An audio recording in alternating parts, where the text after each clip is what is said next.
بسم اللہ الرحمن الرحیم۔ السلام علیکم پیارے دوستو، امید ہے آپ سب خیریت سے ہوں گے۔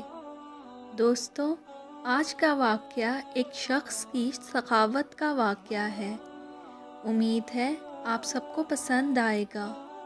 واقعہ کچھ یوں ہے کہ مصر میں ایک صاحب خیر شخص تھے جو اہل ضرورت اور فقراء کے لیے چندہ کر دیا کرتے تھے۔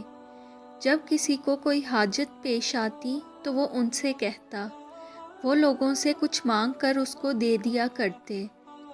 ایک فقیر ان کے پاس گیا اور کہا کہ میرے لڑکا پیدا ہوا ہے اور میرے پاس اس کی اصلاح کے انتظام کے لیے کوئی چیز نہیں ہے۔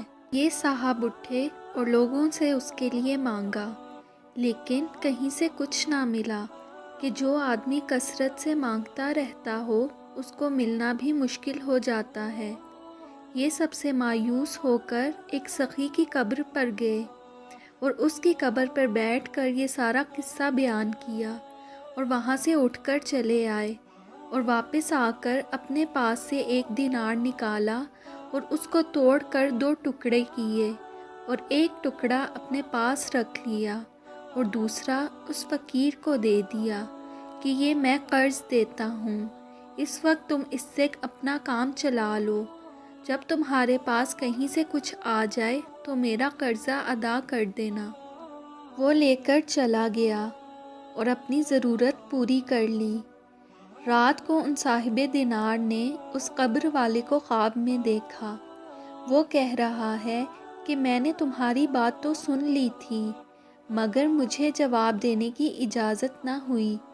تم میرے گھر والوں کے پاس جاؤ اور ان سے کہو کہ مکان کے فلاں حصے میں جو چولہا بن رہا ہے اس کے نیچے ایک چینی کا مرتبان گڑا ہے، اس میں 500 اشرفیاں ہیں، وہ اس فقیر کو دے دیں۔ یہ صاحب صبح کو اٹھ کر اس کے مکان پر گئے اور گھر والوں سے سارا قصہ اور اپنا خواب بیان کیا۔ انہوں نے اس جگہ کو کھودا اور وہ مرتبان 500 اشرفیوں کا نکال کر اس کے حوالے کر دیا۔ اس شخص نے کہا کہ خواب کوئی شرعی چیز نہیں ہے، تم لوگ اس مال کے وارث اور مالک ہو، اس لیے میں محض اپنے خواب کی وجہ سے اس کو نہیں لیتا۔ مگر ان کے وارثوں نے اصرار کیا کہ جب وہ مر کر سخاوت کرتا ہے تو یہ تو بہت بری بات ہوگی کہ ہم زندہ سخاوت نہ کریں۔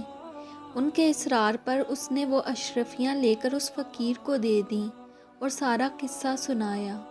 اس فقیر نے ان میں سے 1 دینار لے کر اس کے 2 ٹکڑے کیے، ایک ان صاحب کو اپنا قرضہ کی ادائیگی میں دیا اور دوسرا ٹکڑا اپنے پاس رکھ کر کہا کہ میری ضرورت کو تو یہ کافی ہے، باقی یہ سب رقم میری ضرورت سے زائد ہے، میں اس کو لے کر کیا کروں گا؟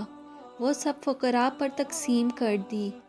صاحب اتحاف کہتے ہیں کہ اس قصہ میں غور کرنے کی چیز یہ ہے کہ سب سے زیادہ سخی کون ہے، میت یا اس کے گھر والے یا یہ فقیر؟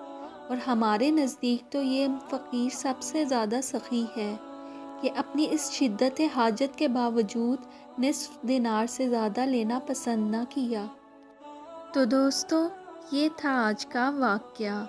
امید ہے آپ سب کو پسند آیا ہوگا۔ اگر آپ کو یہ واقعہ پسند آیا ہے تو ویڈیو کو لائک کریں، شیئر کریں، کمنٹ کریں اور چینل کو بھی سبسکرائب کر دیں۔ میں پھر آؤں گی ایک نئی ویڈیو کے ساتھ، تب تک کے لیے اللہ حافظ۔